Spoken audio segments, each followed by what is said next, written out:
Hello everyone, मैं Mrs Pranita, कक्षा चौथी, विषय हिंदी। बच्चों, आज हम एक बुद्धिमान मेमने की कहानी पढ़ने जा रहे हैं। छोटा सा मेमना है, उसकी बुद्धिमानी क्या थी, ये इस पाठ के माध्यम से हम जानने वाले। पाठ का नाम है बुद्धिमान मेमना। जंगल के किनारे एक किसान रहता था। उसके पास एक बकरी तथा बकरी के 2 बच्चे थे। बकरी के बच्चों को मेमना कहा जाता है। और जंगल में एक भेड़िया भी रहता था और वह शिकार की तलाश में इधर उधर घूमता रहता था। उसकी नज़र कई दिनों से बकरी तथा मेमनों पर थी, मगर बकरी को इस बात की बिल्कुल भी खबर नहीं थी कि भेड़िया उनका शिकार करना चाहता था।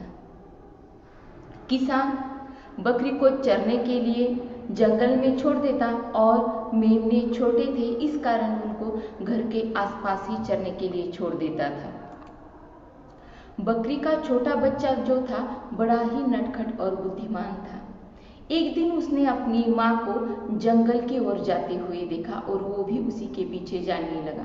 तभी बकरी के बड़े बच्चे ने उसे जाने से बहुत रोका, मगर वो नहीं माना और वो जंगल में माँ के पीछे चला गया।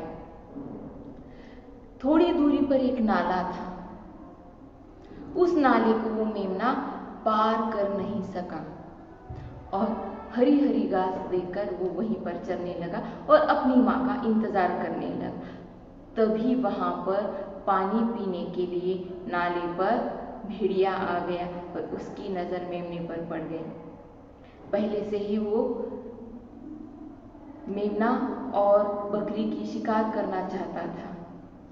अब उसे अकेला मेमना वहां पे दिखाई दे गया तो उसके मुंह में पानी भर आया। खाना देखकर जैसे हमारे मुंह में पानी आता है, वैसे ही भेड़िए को मेमने को देखकर उसके मुंह में पानी भर आया और वो उसको अपनी बातों में फंसाकर उसका शिकार करना चाहता था। भेड़िया कहता है कि क्यों बेटा, तुम यहाँ क्या कर रहे हो? अपनी बातों में फंसाकर उसका शिकार करना चाहता है ये भेड़िया। मेमना कहता है कि मामा, मैं यहाँ घास चर रहा हूँ। मेरी माँ इधर पास ही जंगल में गई है और मैं उसके आने का इंतजार कर रहा हूँ। भेड़िया कहता है चलो बेटा, मैं तुम्हें तुम्हारी माँ से मिला देता हूँ। देखो कैसे फंसा रहा है। वो कह रहा है कि मैं तुम्हारी माँ से तुम्हें मिला देता हूँ। मेमना कहता है, मेमने को अपनी माँ की बात याद आती है कि अनजान लोगों के हाथ से कोई भी चीज़ नहीं लेनी चाहिए और ना ही उनके साथ जाना चाहिए। हमारी माँ भी हमें ऐसे ही समझाती है कि अनजान लोगों से बात नहीं करनी है या उनसे कोई भी चीज़ खाने की अगर वो दे तो वो नहीं लेनी चाहिए। तो मेमने को भी ये अपनी माँ की याद आ गई।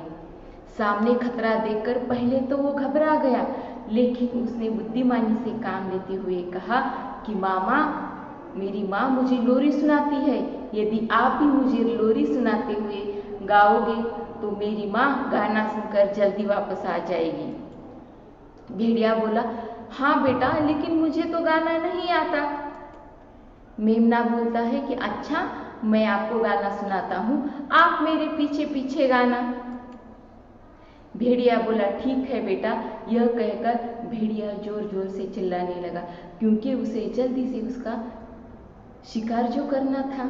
और भेड़िए की आवाज़ सुनकर उसी समय वहाँ से कुछ शिकारी खूंखार कुत्तों के साथ गुजर रहे थे और भेड़िए की आवाज़ सुनकर वो कुत्ते वहाँ पे आ गए और भेड़िया अपने धुन में ही गाना गाए जा रहा था। शिकारी कुत्तों ने उसे घेर लिया। शिकारी कुत्तों का काम ही होता है भेड़िए को पकड़ना या जानवरों को पकड़कर उनका शिकार करना। और जब तक